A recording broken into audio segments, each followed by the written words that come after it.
नमस्कार, मैं हूं मनोज श्रीवास्तव और एक बार फिर से हम हाजिर हैं आपकी कमाई बढ़ाने वाला पर्सनल फाइनेंस का खास शो योर मनी लेकर। योर मनी से हम आपको ना सिर्फ बचत करना बताते हैं, बल्कि अपनी बचत पर आप मोटा मुनाफा कैसे कमा सकते हैं, पैसा कैसे बढ़ा सकते हैं, ये गुर भी हम आपको सिखाते हैं। तो अगर आप भी योर मनी में अपना सवाल भेजना चाहते हैं तो हमें ईमेल करें।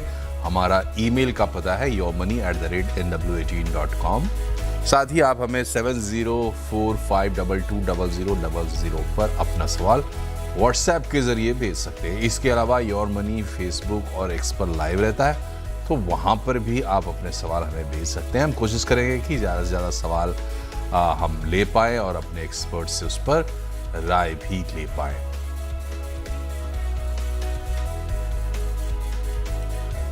तो चलिए अब थोड़ा पिछले साल को देखने का भी समय है और अगले साल के लिए तैयारी का भी। तो इसी लिहाज से आज के कार्यक्रम में हम बातचीत करेंगे कंप्लीट सर्कल कैपिटल के पार्टनर और वेस्ट जोन के हेड विकास पुरी से। विकास जी, बहुत बहुत स्वागत है आपका। और आज जो है आप 2025 का सबसे बड़ा न्यूज़ मेकर है हमारा विषय, और वो है सोना और चांदी। तो ये 2025 जो बीता है या 2024 में जहां हमने देखा कि मार्केट आके ठहर गया अपना पुराने रफ्तार को छोड़कर नए रूप में, वहां से फिर सोने चांदी की जो चाल रही है खास करके इस साल 2025 में, उस पर क्या कमेंट्री है आपकी? धन्यवाद मनोज जी अपने शो में बुलाने के लिए। देखिए मनोज भाई, एक चीज देखें, अगर हम थोड़ा सा पीछे चले जाएं 2021, 22 या 23 का टाइम पीरियड देखें, तो कोई भी व्यक्ति जो है गोल्ड सिल्वर की तरफ ध्यान नहीं दे रहा था और सबका ध्यान जो था वो इक्विटीज की तरफ था और स्पेशली मिड कैप और स्मॉल कैप की तरफ था। अब उस समय किसी को नहीं मालूम था कि 2025 में क्या होने वाला है। ये एक आप कह लीजिए कि हम ना हाइंडसाइट पे या जब वो चीज हो जाती है तब हमें एकदम से फोमो आता है, जिसको हम बोलते हैं फियर ऑफ मिसिंग आउट। और वही चीज अब चांदी और सोने के साथ हो रही है। लेकिन अगर मैं वापस आपको 2021, 22, 23 पे लेके चलूं, वहां पे भी जब हमने काफी सारे आपके साथ शोज किए तो हम एक चीज हमेशा यही बोलते थे कि एसेट एलोकेशन बहुत जरूरी है।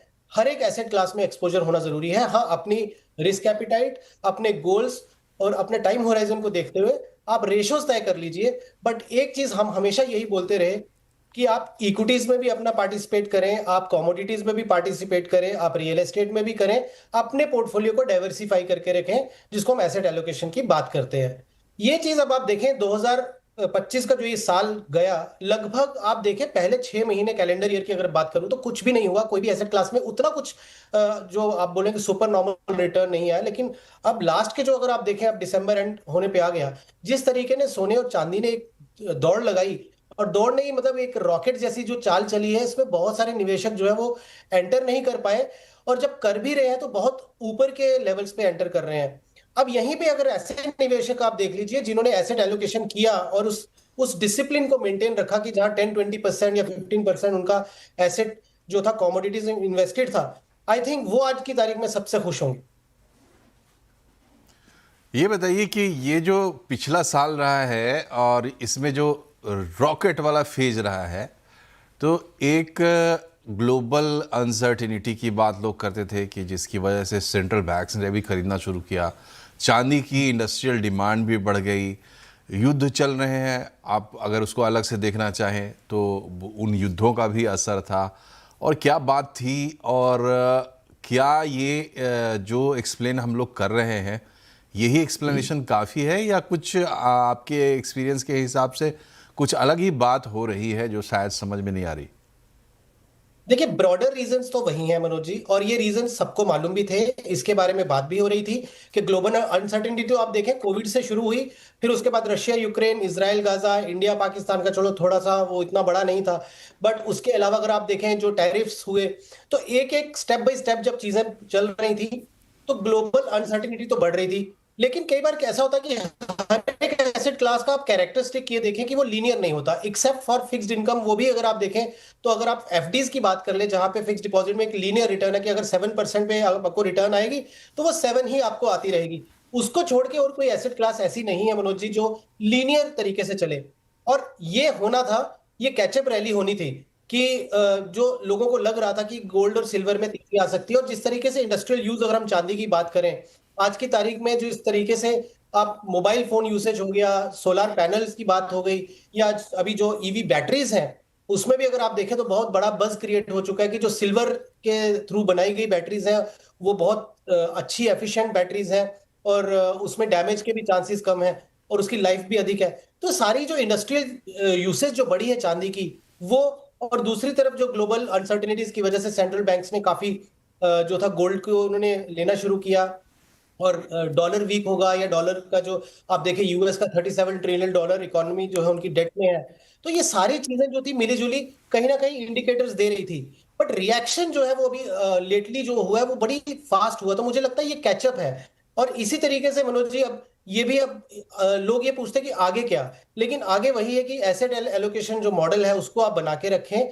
आप ये ना सोचे कि पूरा पैसा इसी में ही झोंक दिया जाए, और इक्विटीज ने पिछले 1-1.5 साल में कुछ नहीं किया है, तो उसको बिल्कुल भी इग्नोर नहीं करना चाहिए, वो भी एक बहुत इंपॉर्टेंट एसेट क्लास है। तो मूल मंत्र यही है कि एसेट एलोकेशन अपनी डिफाइन करिए और उस तरीके से पोर्टफोलियो को चलाइए। ठीक है, तो आप विकास जी ये बताइए कि अभी यहाँ बैठ के देखने से क्या समझ में आता है कि 2026 में जो फैक्टर्स है उनमें कुछ उलटफेर होने वाला है, या अभी तस्वीर बिल्कुल साफ नहीं है? बीच में जैसे एक फॉर एग्जांपल आज भी ले लें तो मतलब चांदी 20% धड़ाम हो गई एक ही दिन में, तो ये उठापटक भी देखने को मिल रही है। अब मतलब साल ख़त्म हो रहा है, तब पहले तो ऐसा लग रहा था कि न्यू हाई पर न्यू हाई पर न्यू हाई, लेकिन अब तो कुछ और भी दिख रहा है। तो वो आगे क्या समझ में आ रहा है आपको? देखिए, 2-3 चीजें तो, क्योंकि मनोज जी बहुत डिफिकल्ट होता है प्रेडिक्ट करना, बड़े बड़े फंड मैनेजर्स भी ये बता नहीं सकते कि क्या होने वाला है। हाँ, व्यूज दे सकते हैं, और व्यू यही है कि जिस तरीके से ये ग्लोबल अनसर्टेनिटीज है वो थोड़ी और देर तक चल सकती हैं, तो इसलिए गोल्ड की डिमांड जो है रहेगी। इंडस्ट्रियल यूसेज बढ़ रही है, जब तक कोई नया रिप्लेसमेंट नहीं आता, मान लीजिए कल को कोई लैब ग्रोन सिल्वर आ गया या लैब ग्रोन गोल्ड आ गया, तब तक, या कोई ऐसा मेटल जो है हमारे साइंटिस्ट निकाल के लेके आए जो उसकी एफिशिएंसी जो है वो चांदी जैसी हो, तब तक तो ये भी डिमांड में रहने वाला है। लेकिन क्या होता है कि एक टाइम के बाद में अगर इतनी महंगी चीजें हो गई, रॉ मटेरियल इतना महंगा हो गया, तो जो इंडस्ट्रीज इसको यूज में कर रही हैं उनके ऊपर भी प्रेशर आएगा। तो मार्केट हमेशा प्राइस को रैशनल जो होता है, रैशनल प्राइसिंग ढूंढ लेती है। तो कुल मिला के मैं यही बोलूंगा कि पूरा पैसा गोल्ड सिल्वर में ना झोंके आने वाले समय में, लेकिन ये भी बोलूंगा कि पूरा पूरा इससे आप दूरी भी ना बनाए, एसेट एलोकेशन जो मॉडल है उसको अपनाएं। आप देखें कि आपको ये 10% या 15% या 20%, अगर आप बहुत ज्यादा अग्रेसिव भी होना चाहते हैं, तो कॉमोडिटीज आपकी 10 to 20% एक बैंड है जिसमें आप एलोकेशन दे सकते हैं।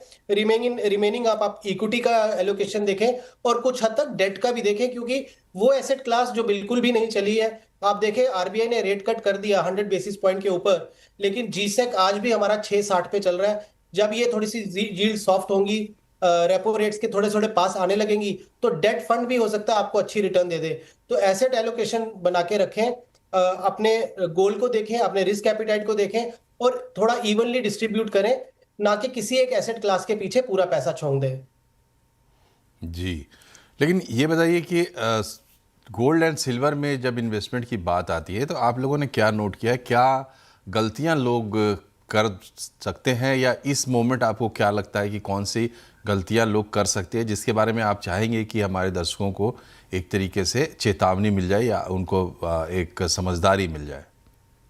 मनोज जी, कुछ चीजें जो हमने ऑब्जर्व की हैं, बहुत सारे निवेशक जो है हमें फोन करके भी बोलते हैं कि क्या मैं, मेरा म्यूचुअल फंड या डायरेक्ट इक्विटी मेरी उतनी बास्केट चली नहीं है 1-1.5 साल से, तो क्या उसको निकाल के गोल्ड और सिल्वर में निवेश बढ़ा दें क्या? मुझे लगता है ये बहुत बड़ी गलती होगी, क्योंकि जब परिस्थिति बदलेगी, जब इक्विटीज की तरफ, या मान लीजिए एफआई आउट इनफ्लो होना शुरू हो गया, थोड़ा सा कॉर्पोरेट अर्निंग बढ़ गई, जिस तरीके से गवर्नमेंट ने काफी सारे चीजों को प्लग इन किया है, तो मुझे लगता है कि वो आने वाला समय, चाहे 6 महीने होगा, 9 महीने या 1 साल, कहना मुश्किल है, बट किसी एक एसेट क्लास को बेच के दूसरी एसेट क्लास में आप निवेश कर रहे हैं, और वो भी तब जब एसेट क्लास बहुत ज्यादा चल चुकी है, तो ये गलती बिल्कुल भी ना करें। लमसम में आज की तारीख में मुझे लगता है 2026 में बहुत ज्यादा पैसा गोल्ड और सिल्वर में लमसम तरीके से ना लगाएं। आप एसआईपी रूट से लगाएंगे तो ज्यादा बेटर रहेगा। बट हाँ, दूसरे एसेट क्लास जो 1-1.5 साल से परफॉर्म नहीं किए वो बेच के मैं गोल्ड सिल्वर ले लूं, ये सबसे बड़ी गलती होगी। ये बताइए कि हालांकि आपकी बात से कुछ कुछ तो साफ ही है, फिजिकल गोल्ड या ईटीएफ्स? मनोज जी, ईटीएफ जिनके पास डीमैट अकाउंट है, ईटीएफ के थ्रू लीजिए। फिजिकल गोल्ड में आपको स्टोरेज की कॉस्ट लगेगी, प्योरिटी का इशू रहता है, जीएसटी लगता है, तो ईटीएफ लें, बेहतर बेहतर रहेगा। और अगर किसी के पास में डीमैट अकाउंट नहीं है तो म्यूचुअल फंड रूट से भी आप ले सकते हैं। इनफैक्ट गोल्ड और सिल्वर में अगर दोनों में एक्सपोजर लेना है तो मोतीलाल ओसवाल का gold silver passive fund of fund या मेरे एसेट का gold silver passive fund of fund एक अच्छा विकल्प है, जहां पे आपको गोल्ड और सिल्वर दोनों में निवेश होगा उनका। जी, तो ईटीएफ्स आपके रिकमेंडेड यही है जो आपने बताया, या आप कुछ बताना चाहेंगे चुने हुए ईटीएफ्स गोल्ड में, सिल्वर में, और दोनों को का एक्सपोजर चाहिए तो? देखिए मनोज जी, अगर खाली ईटीएफ लेना है तो जैसे निपॉन का सिल्वर ईटीएफ लिया जा सकता है, कोटक का सिल्वर ईटीएफ लिया जा सकता है, या एसबीआई का गोल्ड ईटीएफ लिया जा सकता है, आईसीआईसीआई प्रू का ईटीएफ लिया जा सकता है। ब्रॉडली देखें मनोज जी, सबके ईटीएफ जो है अंडरलाइन सबका गोल्ड होगा या सिल्वर होगा, तो ज्यादा डिफरेंस नहीं है। आपका कंफर्ट लेवल किस फंड हाउस के साथ है और थोड़ा सा एक्सपेंस रेशियोज देख लीजिए। अगर जहां पे आपको लगता है कि थोड़ा अपने एडवाइजर की भी सलाह लीजिए, बट ईटीएफ रूट से जाएंगे तो बेहतर होगा। मैं तो ये भी बोलूंगा कि जैसे आरबीआई ने थोड़ा सा चेतावनी भी दी थी, डिजिटल गोल्ड जो होता है वो थोड़ा अवॉइड करें, क्योंकि उतना रेगुलेटेड नहीं है। तो ईटीएफ लीजिए या म्यूचुअल फंड रूट से एफओएफ लीजिए, फंड ऑफ फंड। जी, तो ईटीएफ्स लीजिए या फंड ऑफ फंड लीजिए, लेकिन विकास जी जो है बार बार कह रहे हैं कि बाकी एसेट क्लास की तरफ भी ध्यान दीजिए। विकास जी, ये बताइए, सोना चांदी में सब फंसे हुए, उलझे हुए हैं, लेकिन आप कहाँ, किस एसेट क्लास की बात कर रहे हैं और कहाँ ध्यान दिलाना चाहेंगे आप? देखिए, जैसा मैंने बोला मनोज जी, अगर इक्विटीज में आपका 1 साल में 1.5 साल में पैसा नहीं बना है तो उसमें निराश होकर उससे निकलने की जरूरत नहीं है। बल्कि एक, अगर आप निफ्टी को छोड़ दें तो बाकी काफी सारे portfolio mid cap small cap में अच्छी करेक्शन हुई है, वो एक अच्छी अपॉर्चुनिटी है। लार्ज कैप फंड्स में भी एक अच्छी अपॉर्चुनिटी है। अभी देखें तो ब्रॉडली कोई ब्रॉडर मार्केट्स उतनी चली नहीं है। और डेट में भी अगर मैं देखूं तो कुछ जो है आपका गिल्ट फंड्स हैं, government of India securities fund, वो भी आपको जो है एक डबल डिजिट के आसपास, नहीं तो 8% 9% की रेंज के ऊपर रिटर्न बन सकती है, प्रोवाइडेड आपके पास 12 से 12 महीने या 18 महीने का टाइम होराइजन हो। क्योंकि जैसे ही आपका ये जीसेक यील्ड जो है, जो 10 ईयर यील्ड बोलते हैं हम, वो 6.60 के आसपास चल रही है। अगर वो 6 या 5.80 90 की रेंज में भी अगर आ गई तो डेट फंड भी आपको इक्विटी के बराबर की रिटर्न दे सकते हैं। तो इस समय आपका जो ओवरऑल पोर्टफोलियो है वो इवनली डिस्ट्रीब्यूट होना बहुत जरूरी है। इसीलिए मैं ये बोल रहा हूं, और ये भी नहीं बोल रहा हूं कि गोल्ड सिल्वर से कंप्लीटली निकल जाइए, बट हाँ, अपना पोर्टफोलियो एलोकेशन 10% का रखना है, 15 का या 20 का रखना है, वो आप तय कर लीजिए। पर हर एक एसेट क्लास में एक्सपोजर बनाना बहुत जरूरी है। ठीक है, आखिरी सवाल विकास जी, जो ये सफ़र हमने देखा है 2025 में गोल्ड सिल्वर का, ख़ास करके सिल्वर का, आपकी गट फीलिंग क्या कहती है? क्या यहाँ से कोई धड़ाम भी देखने को मिल सकता है? जी देखिए, टेक्निकल सेल ऑफ कभी आता है, हो सकता है हो जाए, या कोई ऐसी न्यूज आ जाए, जैसे मैंने बोला कि कल को थोड़ी सी न्यूज भी आ गई कि चाइना ने कोई लैब ग्रोन गोल्ड निकाल दिया, तो वो न्यूज बेस्ड क्या होता है, ओवर रिएक्शन हो सकता है। बट ये भी जरूर बोलूंगा कि अगर ऐसी कोई बड़ी गिरावट आती भी है तो उस समय वो आप ऐड करिए अगर आपसे छूट गया था। मल्टी एसेट फंड्स होते हैं, उसमें भी अगर आप चाहें तो गोल्ड सिल्वर का एक्सपोजर ले सकते हैं थ्रू मल्टी एसेट फंड। तो ऐसी जब न्यूज आती है तो उस न्यूज का बेनिफिट लेना चाहिए, तब वहां पे घबराना नहीं चाहिए। तो कुल मिला के मैं यही बोलूंगा कि एक रैशनल थिंकिंग और साइंटिफिक अप्रोच के साथ चलेंगे तो इन सब चीजों का जो है आप बेनिफिट उठा पाएंगे, रादर देन अपने पोर्टफोलियो को डैमेज देने के अलावा। चलिए, तो मेरा ख्याल है काफ़ी है इतना गोल्ड सिल्वर पर क्लैरिटी के लिए। बाकी तो ये सिलसिला लगातार चलने वाला है और बातचीत कभी बंद नहीं होती है, इसलिए CNBC आवाज़ से हटिए मत, बने रहिए। हर उतार चढ़ाव के साथ हम अपने एक्सपर्ट्स को लेकर आते हैं और आपको समझाते हैं, ना सिर्फ इक्विटी के बारे में बल्कि बाकी एसेट क्लास के बारे में, of course gold and silver के बारे में भी।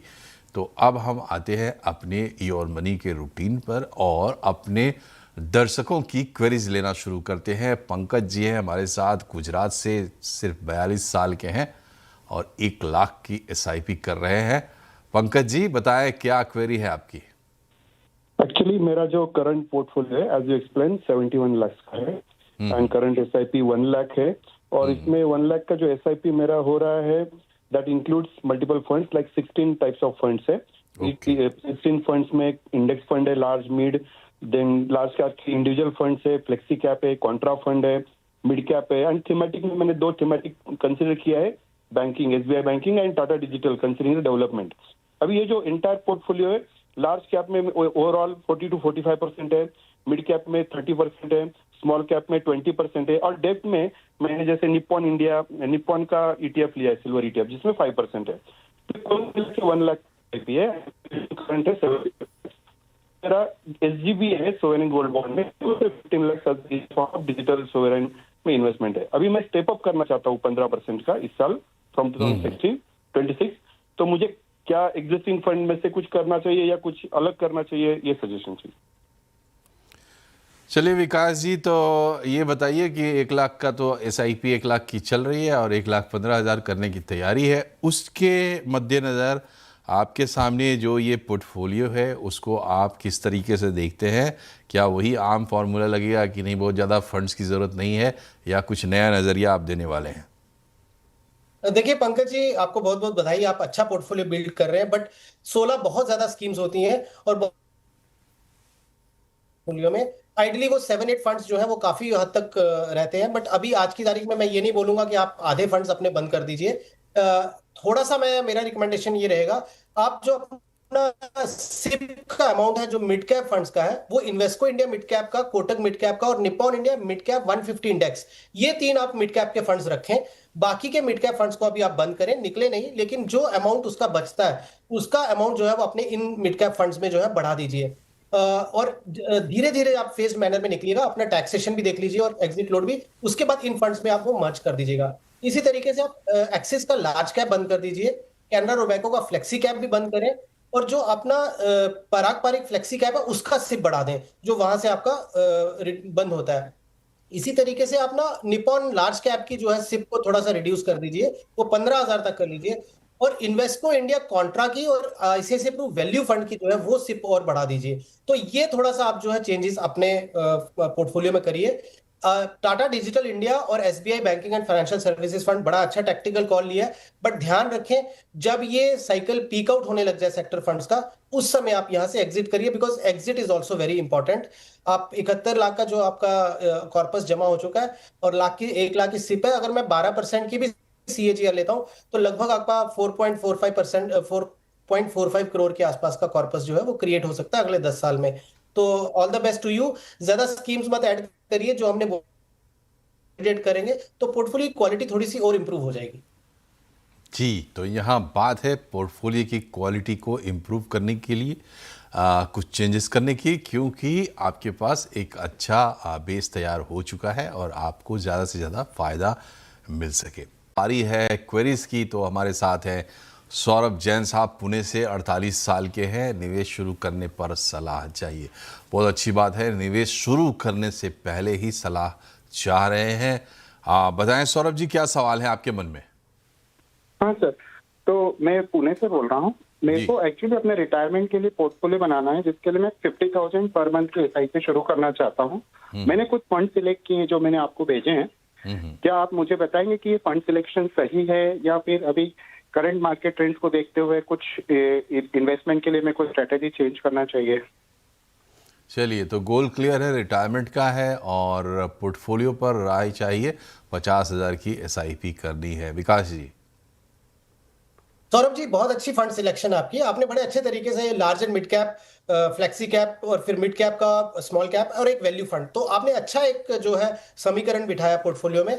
अगर आपने स्टार्ट कर दिया है तो ठीक है, अगर नहीं किया है तो एक मिड कैप जो है वो रिप्लेस करना चाहूंगा। ईडलवाइज मिड कैप की जगह इन्वेस्को मिड कैप आप जो है ट्राई कर सकते हैं।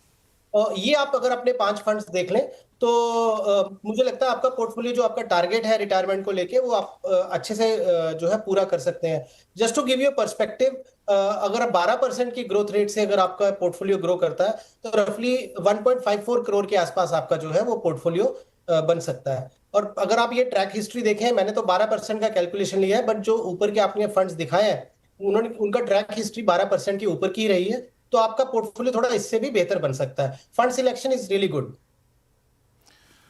चलिए, तो ये अच्छी बात है कि शुरुआत में ही सलाह ले रहे हैं, गोल्स बिल्कुल क्लियर हैं आपके और जो सलाह आपको मिली है उस पर ध्यान दें। और अगली क्वेरी है, हमारे पास ईमेल्स आए हैं। गुलशन सिंह साहब हैं जम्मू से। मंथली एसआईपी 15,000 की, सालाना स्टेप अप 10% करने के लिए तैयार हैं। 15-20 साल के लिए निवेश कर रहे हैं, तो 15-20 साल में क्या बनेगा, ये है सवाल। और जो फंड्स चुने हैं क्या वो सही है या उसमें कुछ फेरबदल करने की ज़रूरत है। जियो ब्लैक रॉक है इनके पास, Nifty mid cap 150, Nippon India large cap है, और बंधन स्मॉल कैप है, White Oak Capital multi cap है, जियो ब्लैक रॉक का फ्लेक्सी कैप है, White Oak Capital mid cap fund. बताइए विकास जी, क्या रहेगी सलाह इनके लिए।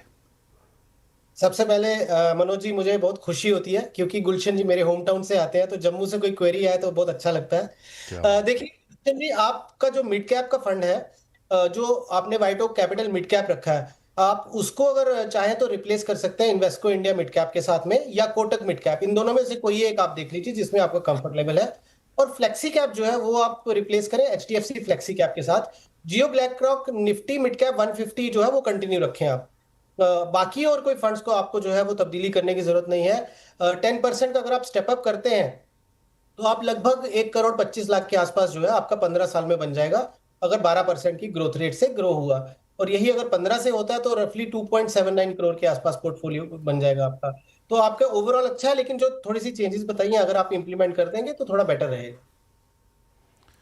तो और जम्मू के होने के नाते तो कुछ तो एक्स्ट्रा सलाह आप देंगे इनको। बिल्कुल, एक्स्ट्रा सलाह यही है इनको कि जो इन्होंने पोर्टफोलियो कार्व आउट किया है उसमें मैं थोड़ा सा चाहता था कि इनका जो जियो ब्लैक रॉक में 2 फंड्स है उसमें एक कर दीजिए, वाइट ओक के 2 फंड्स में से एक कर दीजिए, और जो उनको फंड्स बताए वो आप करिए। और एक सलाह और देना चाहूंगा कि इस पोर्टफोलियो में आप बने रहिएगा, सिप्स को कभी बंद मत करिएगा, क्योंकि जब आप टारगेट की बात करते हैं तो जब हम बोलते हैं कि आपका इतना बड़ा पैसा बनेगा, उसमें एक कंडीशन जरूर होती है कि उसमें कंटिन्यूटी रहती है, डिसिप्लिन बना रहता है। मार्केट के उतार चढ़ाव से डर के आप उसको बंद मत करिएगा, बस ये मेरी दूसरी सलाह रहेगी। चलिए, तो बहुत अच्छी सलाह आज आपने दी सभी हमारे दर्शकों को, और ख़ास करके सोने चांदी पर जो हमने बात की, हम उम्मीद करती है वो बहुत काम की साबित होगी हमारे इन्वेस्टर्स के लिए। लेकिन जाने से पहले हम अपनी परंपरा जो है उसको निभाएंगे और विकासपुरी से पूछेंगे कि इस वक्त 4 टॉप फंड्स हमारे दर्शकों के लिए क्या रिकमेंडेशन वो लाए हैं। देखिए, यदि किसी को नया पोर्टफोलियो बनाना है मनोज जी, तो आज की तारीख में मैं बहुत ज्यादा एग्रेसिव पोर्टफोलियो के रिकमेंडेशन नहीं दूंगा। एचडीएफसी निफ्टी 100 इंडेक्स फंड जो आपको टॉप की 100 कंपनीज का एक्सपोजर दे देगा वो। उसके अलावा आप इन्वेस्को इंडिया का मिड कैप फंड ले लीजिए जो आपको मिड कैप का एक्सपोजर दे देगा। निपॉन इंडिया मल्टी कैप ले लीजिए, मल्टी कैप कैटेगरी में one of the top performing fund है, आपको लार्ज मिड और स्मॉल कैप का एक्सपोजर मिल जाएगा। And Franklin India flexi cap fund, again fund manager flexibility रखता है, चाहे वो लार्ज कैप ले ले स्मॉल कैप। तो ये अगर आप 4 फंड का कॉम्बिनेशन बनाएंगे तो ये बहुत ही स्टेबल रहेगा, लेस एग्रेसिव रहेगा, और किसी भी तरह मार्केट के जो बात रहेगी उसमें अच्छी परफॉर्मेंस देने का ये जो है पोटेंशियल रखता है। तो चलिए, ये थी समय के हिसाब से रिकमेंडेशन आपके लिए टॉप 4 फंड्स की विकासपुरी की तरफ से। एचडीएफसी निफ्टी 100 इंडेक्स फंड है, इसमें Invesco India mid cap fund है, Nippon India multi cap fund है, Franklin India flexi cap fund है। ये 4 फंड लेके आप नया पोर्टफोलियो अपना शुरू कर सकते हैं। अगर आप एक एग्जिस्टिंग इन्वेस्टर हैं तब भी आप चाहें तो इसमें से फंड्स चुन के अपने फंड्स को रिप्लेस कर सकते हैं। समय के हिसाब से ये रिकमेंडेशन है। बहुत बहुत शुक्रिया आपका विकासपुरी साहब हमसे जुड़ने के लिए और हमारे दर्शकों के सवालों के जवाब देने के लिए और सोना चांदी पर इतनी अच्छी क्लैरिटी देने के लिए। तो योर मनी में आज इतना ही, और चलने से पहले आपको एक बार फिर से बता दें कि आप चाहें तो अपने सवाल हमें भेज सकते हैं और हमारे पते आपके सामने हैं। या तो आप फेसबुक एक्स पर ये कार्यक्रम देख रहे हैं, वहाँ कमेंट सेक्शन में आप जाके आपने सवाल दर्ज कर सकते हैं, या फिर yourmoney@nw18 पर अपने सवाल मेल कर सकते हैं। नहीं तो फिर 704-522-0000 पर भी आप अपने सवाल व्हाट्सएप के जरिए हमें भेज सकते हैं। फिलहाल इतना ही, नमस्कार।